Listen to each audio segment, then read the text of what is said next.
Tadam. Bonjour tout le monde. Pour cette vidéo, je vais vous faire un petit débriefing sur les objectifs Fuji que j'ai eu l'occasion de tester durant à peu près cette année écoulée. Alors on va s'occuper uniquement des objectifs dédiés au Fuji X. J'ai eu le GFX qui est un moyen format avec qui a sa propre ligne d'objectifs. Cela, on va pas en parler, on va se contenter de ceci. Alors là, vous voyez devant moi trois objectifs. Vous avez un 35 f2, vous avez ici un 8-16 de 8 et là un 50-140 de 8. N'oubliez pas que on parle d'objectifs qui sont dédiés à des capteurs APS-C. Donc il faudra à chaque fois générer la conversion en équivalent 35 mm. Autre chose, petit détail pratique, au fur et à mesure que je vous parlerai de chaque objectif, je vous mettrai 2-3 photos que j'ai réalisées avec pour vous ayez une idée de ce que l'on peut faire avec chacun de ces objectifs. On va commencer par les focales fixes et par celle que j'ai là devant moi. Donc le 35 f2, voyez voilà, ici, c'est tout petit, c'est très pratique.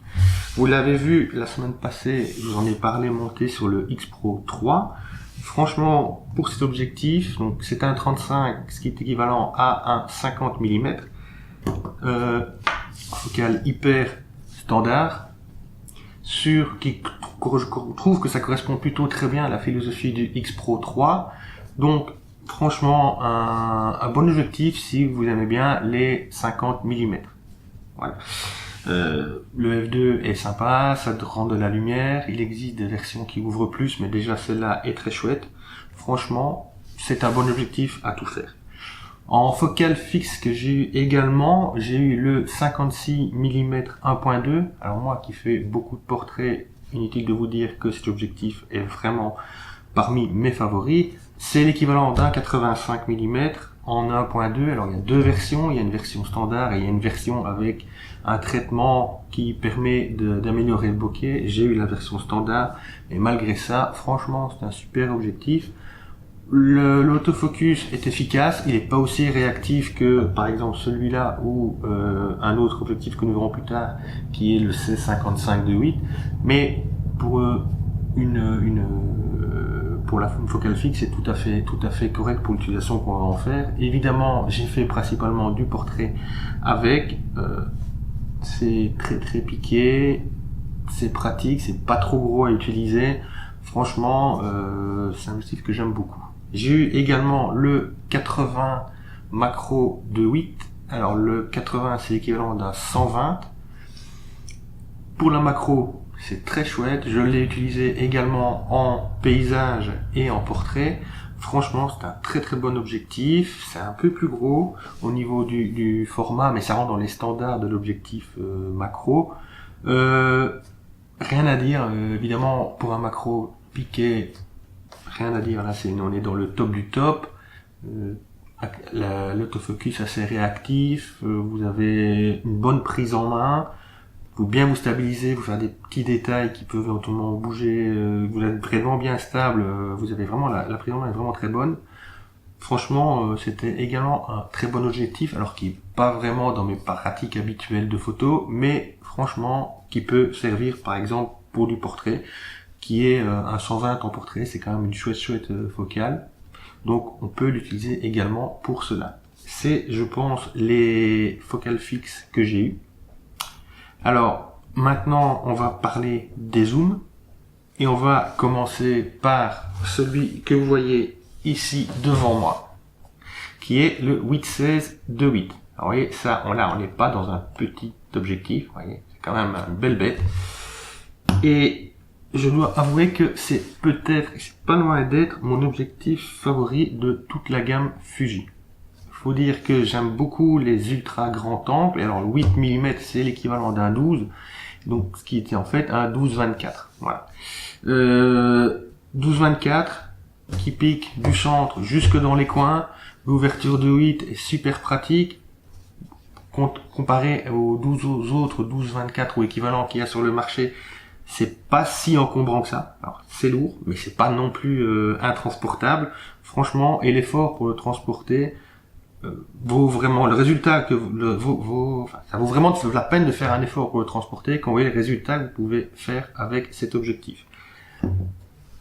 Je l'ai utilisé évidemment pour faire un peu de paysage, mais je l'ai utilisé principalement en intérieur, de nuit, en extérieur, en ville. Franchement, bon, comme je vous disais, moi j'aime beaucoup cet aspect ultra grand angle, donc ça m'a bien convenu.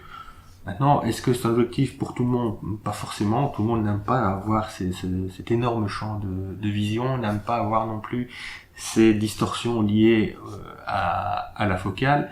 Mais franchement, si vous aimez ça, il est vraiment très bon.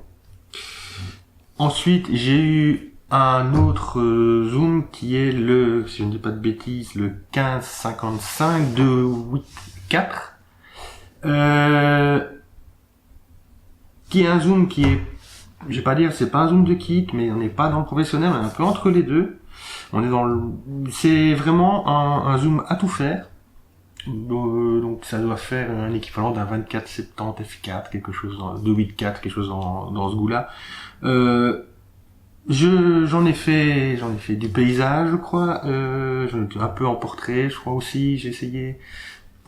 C'est un peu l'objectif transcendard que vous laissez monter sur votre boîtier et qui va couvrir une bonne grosse partie de tous vos besoins de la journée si vous êtes par exemple en vacances ou en visite en ville. Ensuite, on va passer dans il reste plus que 3 objectifs à faire et il y en a 2 qui sont finalement assez liés parce que qui correspondent à un range qui est très utilisé par à peu près tout le monde, qui est le 16-55 de 8 et celui-ci le 50-140 de 8, qui est en fait l'équivalent du duo 24-70-70-200. Donc qualitativement, celui-ci et le 16-55 franchement sont hyper bons. C'est, si vous ne devez avoir que 2 objectifs, vous investissez là-dedans. Alors, vous avez un range de 24 à 200 mm, ça va couvrir 99% de vos besoins. Si vous n'avez pas besoin spécifique, vous faites du reportage, vous faites du paysage, vous faites du portrait, vous faites de la street photo, vous faites de l'intérieur, de l'archi, vous faites tout avec ça. Et franchement, ils sont plutôt très bons. C'est vraiment deux super objectifs. Il n'y a pas grand chose de plus à leur dire, c'est bien construit, c'est résistant aux intempéries, franchement c'est un super travail qui a été fait. Donc on va parler du 10-24, c'est l'équivalent d'un 15-32, donc en gros c'est l'équivalent des 16-35 que vous voyez dans les autres marques sur les full frame. Très bon objectif, super piqué, au niveau de la déformation, elle est bien maîtrisée par rapport à ce genre d'optique, faut pas rêver non plus, hein. Ça reste quand même du grand angle, mais bon, la déformation est tout à fait acceptable et tout à fait correcte, c'est bien piqué du centre jusqu'au bout, c'est pas trop lourd, c'est pratique, c'est un peu grand, mais honnêtement, je l'ai eu avec le XT3, j'ai trouvé ça fort agréable, rien à dire, superbe range, pas trop lourd, ce qui peut être un avantage si vous voyagez beaucoup, par exemple, qui permet de faire pas mal de choses du fait d'avoir quand même un grand angle avec l'équivalent 16 mm qui va jusqu'à un 35, donc on fait quand même pas mal de choses au 35. Moi personnellement j'aime beaucoup la focale 35, j'ai d'ailleurs dans mon stock d'objectifs personnels un 35 1.4 que j'utilise assez souvent. Franchement, très bon objectif, rien à dire. Rien à vraiment dire de négatif dessus, très chouette. Le dernier que j'ai eu l'occasion, c'est le 150-400. Alors le 150-400, c'est un très chouette objectif. Évidemment, un peu plus gros, un peu plus imposant. Donc 100-400, donc ça veut dire que c'est l'équivalent d'un 200-600. Qui est un chouette range, franchement, 200-600. J'en ai fait évidemment un peu d'animalier, j'ai fait du paysage avec, j'ai fait de la proxy. Il est pas si lourd que ça pour ce range là, franchement. Il est très piqué, très pratique à utiliser, super piqué, très bon au niveau autofocus, très bon, très réactif. Voilà, rien à dire de plus que ça, c'est vraiment du très bon matériel. Voilà, je voulais juste faire donc cette petite vidéo pour vous parler un peu des objectifs, puisque à chaque fois j'ai pour l'instant eu la chance de pouvoir tester, je vais pas dire de bêtises, 4 boîtiers, dont 3 assez récents qui sont le XT3, le X Pro 3 et le XH1, avec tous ces objectifs là. Donc Évidemment, cette vidéo se destine principalement aux utilisateurs de Fuji qui voudraient avoir quelques avis sur leurs optiques ou éventuellement aux gens qui se tâtent à venir chez Fuji ou pas. Franchement, niveau optique, la marque assure très bien avec des boîtiers qui sont en plus très bien pensés par rapport à leurs optiques. Donc, qui font des coupes tout à fait agréables à utiliser avec un super résultat. Voilà, j'espère que cette petite vidéo bonus vous aura plu. Si c'est le cas, n'hésitez pas, mettez un petit pouce, abonnez-vous à la chaîne pour nous soutenir. Et d'ici à la semaine prochaine, bonne photo!